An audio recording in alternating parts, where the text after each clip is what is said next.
Colleagues, we are going into election period. A lot is going to be done to you. What we usually call sabering. It's going to be tougher. You have names. People are going to use your names recently.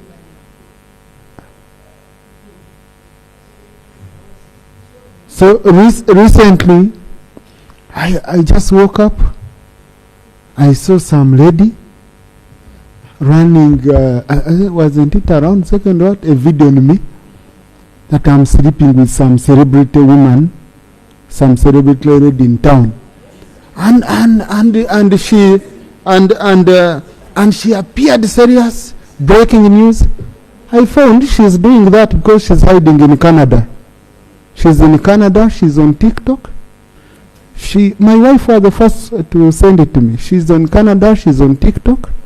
She is talking authoritatively about someone whose number I don't have, someone whom I've never spoken to, and say the person. Then now she has talked about another MP here. Also, I sent him a message, one of our colleagues, saying they've also added you, and because now because TikTok pays, people are desperately looking for content. So they just go, someone called, is it Senga Acidic? You first hear, Acid. She's a Mchiga from, she abuses, she attacks people in Uganda, but she's a Mchiga from here, Kabari. Now, I must follow her. Because we cannot allow this nonsense to continue. Because you're in Canada, hiding in Canada, one day they will visit Uganda. The law will be applied here. Yes, you can't just go destroy people's families. And it's not only me. I'm told many people. You can't go destroy people's families because you're in Canada and you're safe in Canada. And then they pay you because you have run content and adverts are being run on your page. You make money by destroying my name, my reputation. And you think we shall keep quiet. So I think we have to go for these people. We cannot allow this nonsense to really. We must report to police. We ensure they are investigated, anyway, some of these things are annoying. Honorable Speaker, Right Honorable Speaker, there are telecommunication companies that are giving out lines in people's names when they're using people's national IDs when the owners are not aware. Today I went to Crested Towers, that MTN center, and a lady had come to replace a line. She was informed that there is another line in her names and she wasn't aware of the line. So what is government doing on that issue? Because it's also a security threat. Some people will be arrested when they are not aware.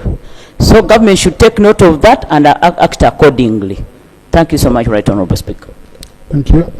Right Honorable. Your colleagues, Prime Minister's time, we don't have additional questions on the same. Right Honorable Speaker and honorable members, it is true, I have got complaints that people's lines have changed ownership without the consent of the owners. I now direct the Minister of ICT and National Guidance to take charge and make sure that the lines of Ugandans are not just changed out of the blue. And I request that you allow him report thereafter. Thank you. Right Honorable Prime Minister, on top of what you have said, this is a very big cartel, I think, which we shouldn't just take on face surface. We should assign the committee on ICT to investigate this matter deeply, because it's not just there is a time when nearly all our SIM cards had been hijacked. Many members are seeing messages, my SIM card has been hijacked, my SIM card has been hijacked. And then the criminals who are still roaming around, they do this, they say send mobile money. But we said all numbers which are not registered shouldn't be live, shouldn't be active. I don't know why they are continuing to do that. So I think it's high time the committee, I see in other countries, parliaments interrogating telecoms. Yes, the executives of telecoms appear before Parliament, and even the public appears and registers cases. Right Honourable Right Honourable Minister for Finance, remember I told you about the issue of someone who is harassing me on loans, online loans. The public is waiting. Up to now, people are still crying. I'm still receiving messages. Right Honourable Prime Minister, there are apps online. They go, they submit your name, okay, that as a guarantor. You know, these apps, Right Honourable Prime Minister, when you download it, it asks you for a guarantor, and it doesn't verify. So I can put in your number, Mabanja. Now, after putting it in, they give you money. And then when you don't pay, because their business is too risky, they start harassing. They use a method of harassing. Some people are committing suicide. In India, for example, in India, I was reading a report in India, and above all, they harvest, the app harvests data from your phone. They access your pictures, they access your contacts, and then start threatening you. We have your naked pictures, we have your what. If you don't, they send to parents, they send to neighbors, they send it to everyone. That's how they demand money. But I've raised it, and really, Honourable Minister, I don't know whether you've already called these people for a meeting and the report you promised. It's a serious matter. Yes, people are doing badly. People are selling around, people are fearing to be embarrassed. And I'm told one thing which I followed on social media, maybe I'm going to tell my team to compile and give you a report. They said you will do nothing about it because it is powerful people taking this money. I'm telling you. Honorable Naruyima. Right, Honorable, thank you so much. And I'd registered that same item. Because what happened, one of these days, one of us in this building had used those apps, monetary apps, and yesterday they sent to many of us informing us that we are the guarantors.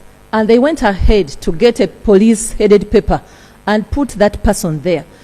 And then later on, when I checked the number that sent me that I'm a guarantor, and they are demanding money, and they will go ahead to deduct from my mobile money in case I don't meet those expenses, only to check the number wasn't registered, and I also forwarded that line, the number which is not registered. So we are still asking up to this day, why should we have such going on? Why are numbers not registered? Why? What is UCC up to when we still have numbers that are not registered in circulation, and they are really disturbing many of us and many of Ugandans? I beg to ask. Honorable Tumuzigu. Thank you, Mr. Speaker. Under those circumstances, you know all our numbers are on parliamentary website. Yes. And they are very easy to access. And being politicians, these numbers might be used by those people who want guarantors. So we are at a very high risk because our contacts are online. So we need to do something as quickly as possible so that we do not, all of us do not fall victims. Thank you so much. No, let's conclude this matter because we are just. I wanted to give a chance to others. I have very many colleagues who have. So since I've already directed that the Committee for ICT investigates this matter, okay? Honourable Minister, I don't know the one of these of loan apps. Yes? That's what I want. Thank you very much, Right Honourable Speaker. Right Honourable Speaker, what we have not focused on is the regulation of now these online money lending, ICT, yes, online money lending apps. There is no regulation. It is there. So if the regulation is there, why is the regulation not being enforced? And can the people who in the regulations, why shouldn't somebody first be consulted? If you need a guarantor from the normal banks, if I went to a bank now, the bank would actually ask somebody to physically, guarantee me for a loan. But now online, anybody puts your number and that's if there are regulations, Honorable Minister of Finance who is saying there are regulations, then there is a gap in the regulations. Maybe, Right Honorable Speaker, it is this that we should ask the minister, responsible Minister of Finance, to actually go and revise these regulations, or even amend the law so that, you know, they tighten some of these loopholes that are existing currently. Thank you. Honorable Katawazi. Thank you, Right Honorable Speaker. My case is actually somebody borrows money from my account without my consent, and then when you load, it deducts. Is it Wewole has collected this much? Then another one, is it Quick Loan has collected this much when you've never borrowed at all? So it is a very dangerous thing. I've lost a lot of money. I've got a lot of proof on that, because my Nini can be printed from Airtel. Thank you. Now, you see, when they tell you that we shall access your mobile money and deduct the money you guaranteed without knowing, this is what is happening. Honourable Minister for Finance, I don't know what you've done. I cried out to you. Thank you, Mr. Speaker. Mr. Speaker, we instituted an investigation.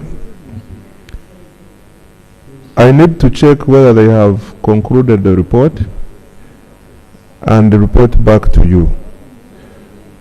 But Mr. Speaker, also, these are illegal platforms. The legal ones are regulated.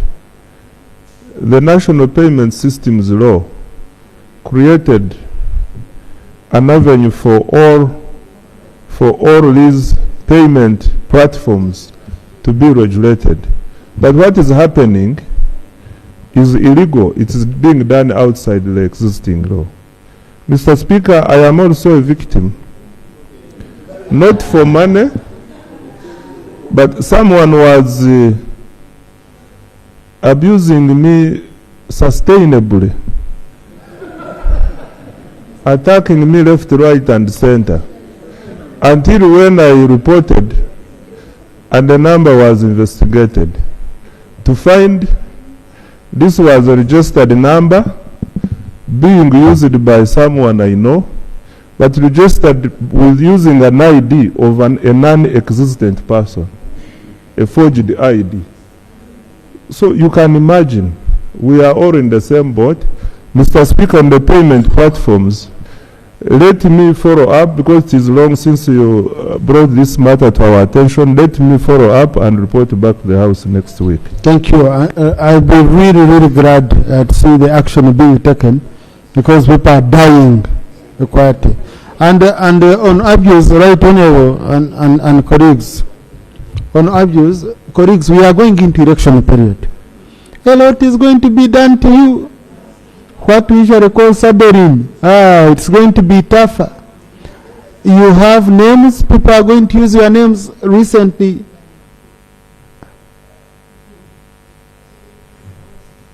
So recently, I just woke up.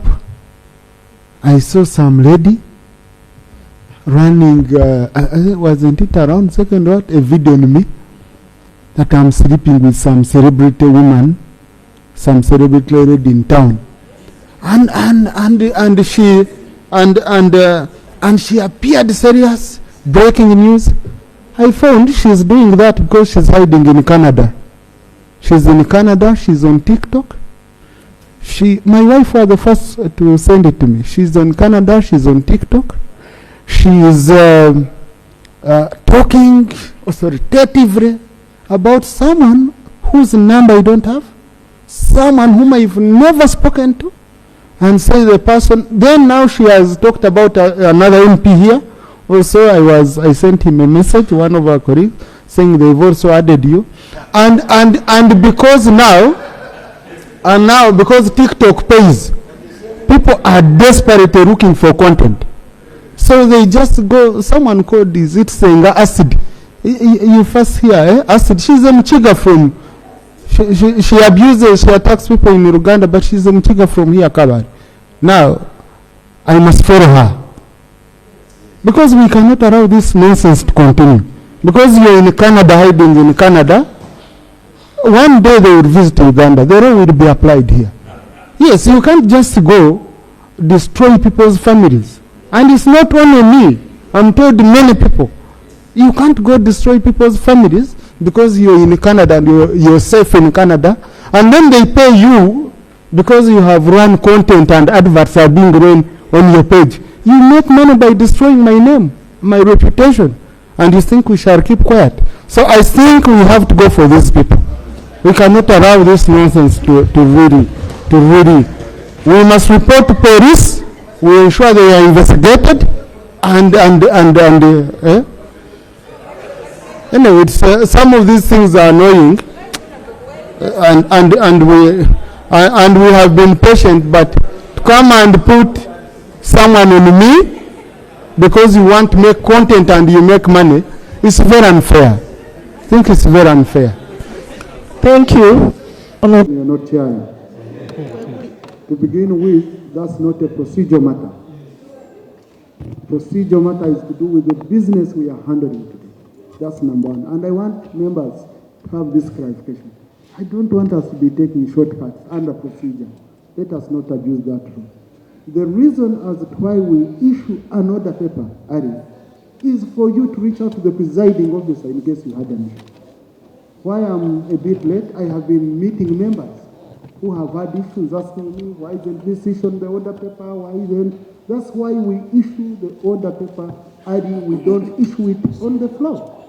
So, Honorable colleague, if you felt this was an issue which must be on the order paper, you would have reached out to me so that I also consult if the report is ready, and then I can be able to amend the order paper and I put it. Number two, the order paper is not done by the Attorney General or by a minister, so I don't want him to be accused. It's us who carry the responsibility. But I've taken note of your matter, okay? I'm going to consult with the clerk to see if the response of the Attorney General is ready, and I'll give it space on the order paper at the appropriate time. Is it, you wanted to say something?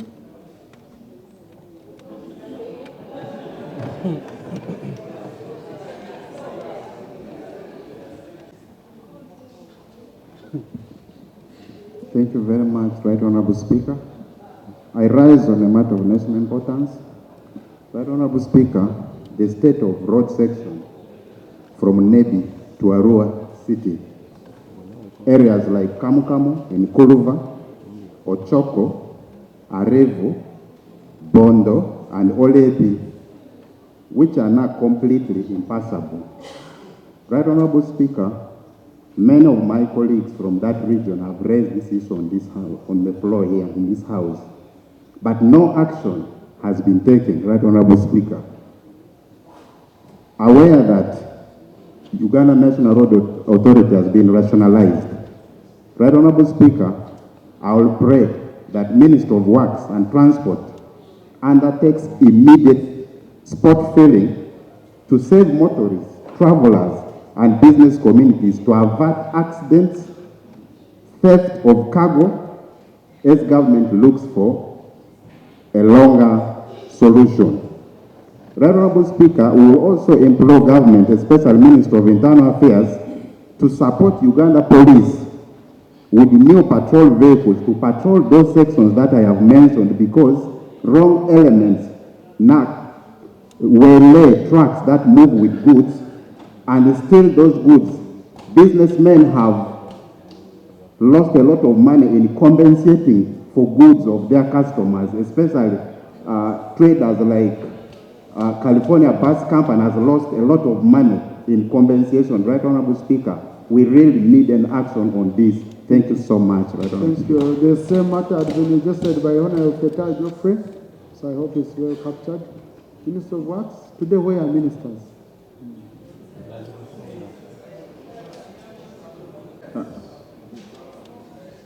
Mr. Speaker, some ministers are with the President in the Busoga region, but others are also on the way coming. On the issue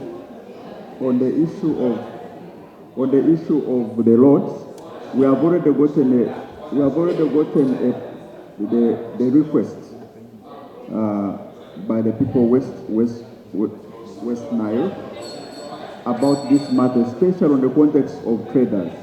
And we're already attending to this matter. I will liaise with the minister, rather with the honorable member, to make sure that this issue is resolved. Tomorrow during PM's time, let's update members from West Nile on this issue. Tomorrow during Prime Minister's time. Because now the minister responsible is not here. So it doesn't help for us to continue rotating in the matter. So now I call.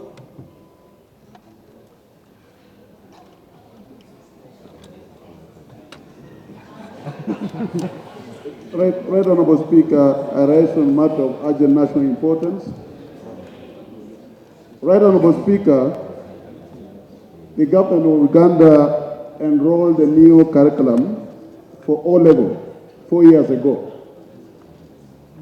Right, Honourable Speaker, the first lot sat for their exams last year, and I think in about 2 weeks they might get the results. But unfortunately, as I talk with you, I have interacted with the Minister of State for Higher Education. I think I called him on 19th of December to find out if there is a new curriculum to cater for this new lot of people who sat their exams. But unfortunately, I've been made to know that they are talking about a bridge curriculum, but at the same time, the teachers of A-level that I interacted with, they have not been trained on how to handle, and they don't even have the syllabus now. Right, Honourable Speaker, my interaction with the chairman of the Committee of Education, they also brought this issue to the Minister of Education, and they tell them that they have put the budget for this financial year. And they've been saying that there has been no budget to make sure there is a syllabus for the A-level.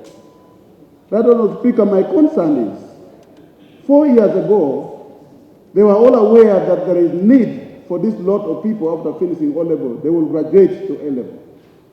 You wonder how such an important issue is put to be unfunded priority when the children are studying. I tried personally, because I have 2 boys who sat, to look for schools. Even international school now in Uganda is full because of this issue. Now, right, Honourable Speaker, my concern is that it should be brought to this floor. The Ministry of Education should bring to this floor what is the way forward for those who have now finished and they are supposed to graduate to A-level. But at the same time, something needs to be done now, because we are going to lose this particular lot of people who have studied the new curriculum, but they don't have, especially where they have to graduate, there is no proper syllabus for this country. Thank you very much. Thank you. National importance regarding Katerema Secondary School in Osia Sub-County, West Budama South constituency. That's the constituency that I represent. Right, Honourable Colleagues, I have not just success has got so many good fathers, whereas failure the achievements brought in by the grandsons of Uganda. However, I would like to urge that, for example, Honourable Speaker, recently they have come up with a program where they can have pre-activities where they are normally building amenities like health centers. That has spoken a lot of volumes, and actually members in the community appreciate that under the cooperatives. And this was quite a substantial amount of money. So, Honourable Minister, I think the government should, the party should profile, the government should profile the success and the pending issues, so that at least we can be able to conclude on this. Right, Honourable Speaker, like always put it, we are asking for more. Others, I would like to congratulate the President and the team, all of us, for attending this day. I thank you so much. Thank you, Honourable Kangwaje.